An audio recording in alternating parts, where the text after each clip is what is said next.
Nossa filha desfraldou com 2 anos e eu quero te contar como é que foi o nosso processo e como você pode fazer aí na sua casa. O desfralde é uma das fases mais esperadas pelos pais que não aguentam mais trocar fralda e ter que ficar sempre gastando com fralda. Gente, fralda não é barato, né? Todo mundo sabe, fralda não é barato. E quando a gente sente que é a hora de tirar a fralda, é uma comemoração, é uma festa, só que o desfralde não é um evento, né? Ele não acontece do dia para a noite, ele é um processo. E eu tô aqui para te falar como você pode viver esse processo com a sua criança de forma tranquila, assim como foi aqui em casa. Oi, tudo bem por aí?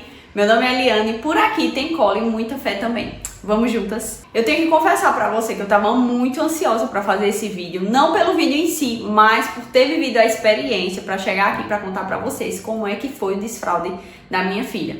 E foi muito tranquilo, eu já tenho que orientar, porque ela estava já dando os sinais. Eu vou falar dos sinais daqui a pouco, mas eu quero te explicar, né? Se você caiu de paraquedas aqui nesse vídeo, se você não sabe o que significa essa palavra desfralde. O desfralde é quando a criança aprende a usar o vaso sanitário e para de usar as fraldas. O desfralde não precisa acontecer de uma vez. A minha filha, por exemplo, desfraldou apenas durante o dia. Durante a noite a gente ainda deixa ela com a fralda, mas cada vez ela tem feito menos xixi. Por quê?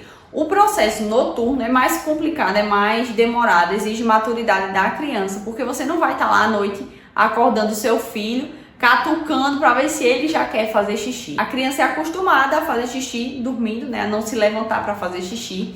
E isso é um processo que a maturidade vai entregando, né? Então, vai ter um momento em que você vai ver que as fraldas da noite estão ficando secas, né? Que você vai trocar o seu filho de manhã, sua filha, e ali não tem nada de xixi. Aí você já pode tirar a fralda noturna, porque o seu filho, né, a sua filha, a sua criança já não tá mais usando a fralda à noite. Mas isso é um processo. E como você sabe que já é hora de começar o desfralde? Eu já te alerto que a idade não é parâmetro, tá certo? A minha filha começou aos 2 anos. Tem crianças que começaram antes, tem crianças que vão começar depois. Isso não tem problema, porque o desfralde ele tem a ver mais com a maturidade da criança e com a forma que ela entende e controla, né, as suas necessidades, do que com a idade em si. Mas eu vou te falar aqui quais são os sinais de prontidão para que você saiba que já é a hora de iniciar o desfralde. O primeiro sinal é o incômodo com a fralda, certo? A minha filha, ela estava muito incomodada com a fralda. Esse foi o maior sinal que eu tive aqui em casa, que ela não queria colocar a fralda, ela ficava tentando tirar, ela mesma tirava a fralda às vezes, eu tinha que ficar indo lá e colocar de volta. E aí eu comecei a explicar para ela que para ela tirar a fralda, ela tinha que aprender a fazer xixi no piniquinho, certo? Então, aqui a gente não comprou um pinico em si, a gente comprou, na verdade a minha irmã deu de presente para ela no Dia das Crianças, desde o Dia das Crianças do ano passado, ela não tinha feito ainda 2 anos. Deu a ela uma escadinha, uma adaptação para ela fazer xixi no vaso e cocô também. Aí o que é que a gente fazia? A gente deixava essa escadinha no banheiro, certo? Então ela via que sempre estava lá, eu perguntava, quer fazer xixi, quer fazer cocô aqui? E ela não queria, então tudo bem. Mas toda vez que ela se incomodava com a fralda, eu dizia, para você tirar a fralda, você precisa primeiro aprender a fazer xixi e cocô no piniquinho. E isso foi entrando na cabeça dela. Lembram que tudo da criança tem que ser repetição. Para você ensinar qualquer coisa, você tem que repetir para que o seu filho, sua filha, entenda e vá internalizando aquela informação. Então, eu creio que Cecília já entendeu de cara que para ela se livrar da fralda que a estava incomodando, ela tinha que primeiro aprender a fazer xixi e cocô no pinico. Segundo sinal é quando a sua criança já entende comandos simples. Esse aí eu acredito que todo mundo vai ter, né, nessa fase de já entender que não quer mais a fralda, que quer fazer xixi, que quer fazer cocô. Todas elas vão ter essa noção de que, a gente precisa sair daqui e vir pra cá, fazer xixi aqui, nesse lugar, certo? Então,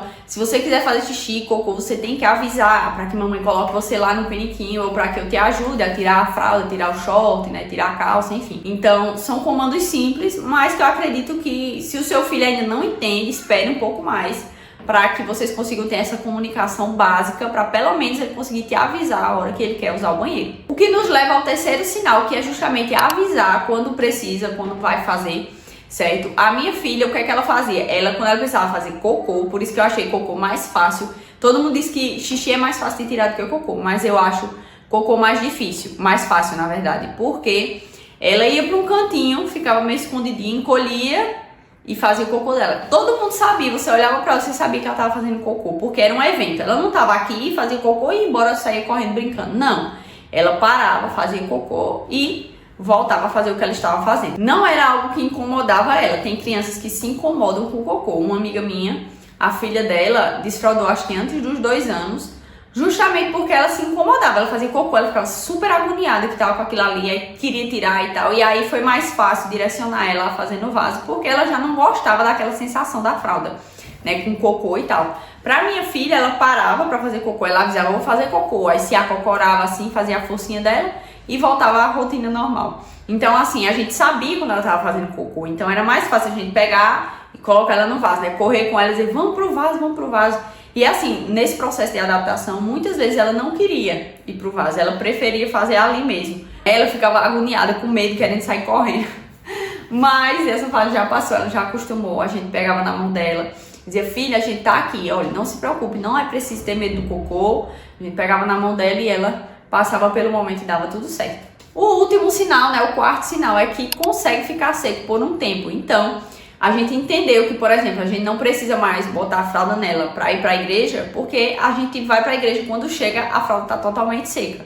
Então, a gente vai começar a arriscar, né, a ir com ela sem fralda para a igreja e avisar as tias, ó, em algum momento pode ser que ela peça para fazer xixi, ou pode ser que ela faça na calça, né, porque faz parte do processo. Qualquer coisa a gente vem aqui limpa, eu levo ela no banheiro se ela pedir, mas vamos ficar atentos, porque ela não tá pedindo para fazer xixi na igreja, né, quando a gente sai, mas quando ela chega, ela tá com a fralda seca, então ela tá segurando o tempo todo, esperando chegar no piniquinho.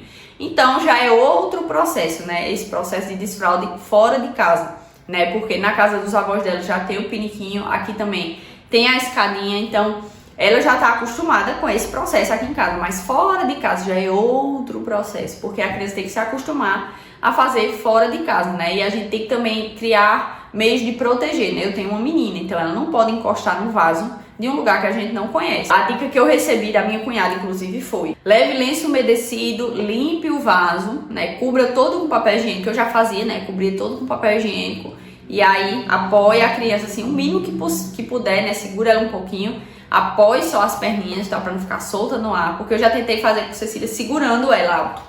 E ela não gosta porque o xixi escorre nas pernas. Então tem criança que não vai ter problema se você levantar ela e deixar o xixi escorrer um pouquinho na perna e tal. Mas a minha não gostou. Então é tudo uma questão de adaptação e de você conhecer a sua criança. E agora eu vou te falar quais são os erros mais comuns no desfraude. O primeiro deles é comparar com outras crianças. Não compare o seu filho, principalmente na frente dele. Ninguém gosta de ser comparado. E principalmente quando está vivendo um processo que não é confortável para muitas crianças, né? Tem crianças que tiram de letra e tem crianças que enfrentam alguma dificuldade, né? Para se acostumar com a nova forma de fazer xixi, de fazer cocô, né? Porque desde que eles se entendem por gente, eles fazem tudo na fralda e tá tranquilo. Mas agora eles têm que ter essa maturidade de parar o que eles estão fazendo e correr para ir no banheiro. Segundo é você começar por pressão externa, né? Porque as pessoas da família já estão falando que essa criança desse tamanho ainda usa fralda, porque o filho de fulana, o filho de ciclana. Não escute essas opiniões e não tente adaptar o seu filho à vida de outras crianças. Cada um tem o seu tempo e na hora certa o seu filho, a sua filha vai chegar. Muitas crianças começam a desfraldar, né? E acontece o desfraude por causa da escola, porque vem os coleguinhas indo ao banheiro, utilizando o banheiro, né? Não usando mais fralda e querem também passar por esse processo. Então, não se preocupe, de uma forma ou de outra vai acontecer. Você só precisa ter paciência e também ser uma facilitadora do processo. Terceiro é você retirar a fralda sem preparo. É importante que a gente prepare os nossos filhos para tudo que eles vão viver daqui para frente. As crianças gostam de uma coisinha chamada previsibilidade. Então, se você tira a fralda e não diz o que vai acontecer, não diz como é que vai ser, não explica qual será o processo daqui pra frente, a criança não vai saber o que fazer e aí vai gerar frustração em você e nela. Porque é constrangedor para a criança, né? A gente tem que entender que pressão não vai acelerar a maturidade. Pelo contrário, pode retroceder muito o processo que o seu filho, a sua filha está vivendo. Então, tenha paciência. Não brigue, não demonstre frustração, não compare com outras crianças. E agora eu vou te explicar como você pode conduzir o desfraude com muita calma para que dê certo, como foi aqui em casa. Primeiro, você vai preparar a criança, né? Vai explicar como é o processo, né? Que ela tem que avisar quando quiser fazer xixi ou cocô, que ela tem que parar o que está fazendo. Tem até a musiquinha de Daniel Tigre, que é o desenho que a minha filha gosta de assistir, que é muito educativo, né? Já recomendo pra você aí. Que tem um episódio de fazer xixi, né? Aí ele tem uma musiquinha pra todas as coisas e ele canta assim: se quiser ir ao banheiro, pare e vai imediatamente. É importante que você prepare a criança, explique o que vai acontecer, como é que ela tem que fazer e que você vai estar lá pra ajudar, pra auxiliar. que ela não vai estar sozinha nesse processo. Segunda dica para você conduzir o processo do desfraude é explicar que escapes podem acontecer, né? Erros podem acontecer e é normal. É uma adaptação. A minha filha, ela teve 2 escapes, eu acredito, até hoje, desse processo que a gente começou. Começou mais ou menos em dezembro. Foi dezembro, agora estamos em janeiro, né? Então, de dezembro para janeiro, coisa de um mês para desfraudar diurnamente, né? E aí teve 2 momentos em que ela deixou escapar. O segundo momento foi no meio da família inteira. Foi numa reunião no Ano Novo. E aí a família inteira viu, ela ficou constrangida, visivelmente. Ela ficou assim, sem saber o que fazer.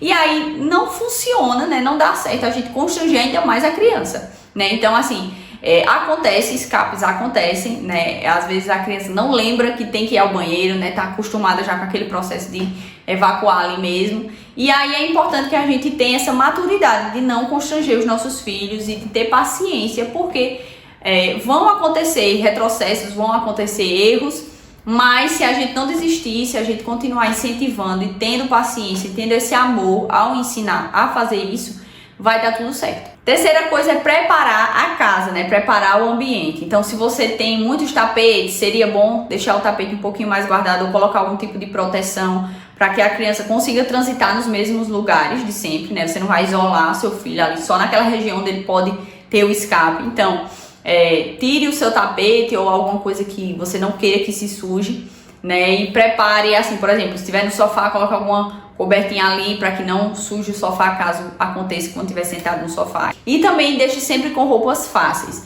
Eu recomendo que você aproveite as férias ou que você aproveite, assim, um período de feriadão, que a gente vai ter muitos esse ano, né? Para que você pegue mais firme nesse ensino, para que você esteja lá mais presente, para não deixar seu filho, sua filha sozinha nesse momento, né? Que ele não vai saber como agir, né? E vai ser muito mais fácil repetir o que ele já vinha fazendo desde que se entende por gente. Por último, você precisa observar e adaptar, certo? Então, caso você veja que algo não está dando certo, você volta e tenta repetir o processo, muda alguma coisa, né? Aqui em casa, a pediatra deu a dica da gente dar um presentinho para ela, um adesivo para ela colar no vaso, ou no meu caso aqui, eu pedi para ela colar na parede. Toda vez que ela fizesse xixi ou cocô, ela ganhava um adesivo e colava na parede. E a parede ficou cheia de adesivos, só que eu já tirei. Mas essa não foi a forma que mais funcionou aqui em casa. O que deu certo mesmo, infelizmente, foi a tela. Então, todas as vezes que ela faz xixi ou cocô, a gente deixa ela assistir um episódio de alguma coisa, assim, bem rapidinho. Ou um clipe de uma princesa, ou de Yasmin Veríssimo, ou de alguma música que ela esteja querendo ouvir naquele momento, certo? Então, é coisa de 2 minutos. Ou 10 minutos, se a gente precisar de um pouco mais de tempo, por exemplo, se eu quiser aproveitar para fazer alguma coisa em casa, então eu boto ela para assistir um episódio de Daniel Tigre. Eu vou dizer para vocês, eu achava que o processo de desfraude seria muito mais complicado, muito mais difícil do que realmente está sendo. A gente vai iniciar agora o processo de desfraudar ela quando ela não estiver em casa, ensinar ela para que mesmo quando ela não esteja com a gente, ela avise as tias ou alguém que estiver perto, um responsável, que ela precise ir ao banheiro, né? Ela já sabe fazer na casa dos meus pais, tem um piniquinho dela lá e aqui em casa também. Mas, por exemplo, na igreja, na escola, quando ela entrar na escola, as tias também vão estar sabendo, né, que ela já está nesse processo, para que ela consiga também, fora de casa, conseguir eliminar a fralda totalmente. E à noite, como eu já falei, é um processo um pouco mais longo, demanda quase que 100% da criança, né, para que ela tenha essa maturidade de levantar e pedir para ir no banheiro, ou então sustentar a noite inteira, né? Cecília dorme a noite inteira, mas ela pode ter algum despertar noturno e pode ter vontade de fazer xixi, ela tem que aprender a pedir pra gente para ir no banheiro, então já é um outro processo. Então não se preocupe, o desfraude ele não acontece de uma vez, de um dia para o outro.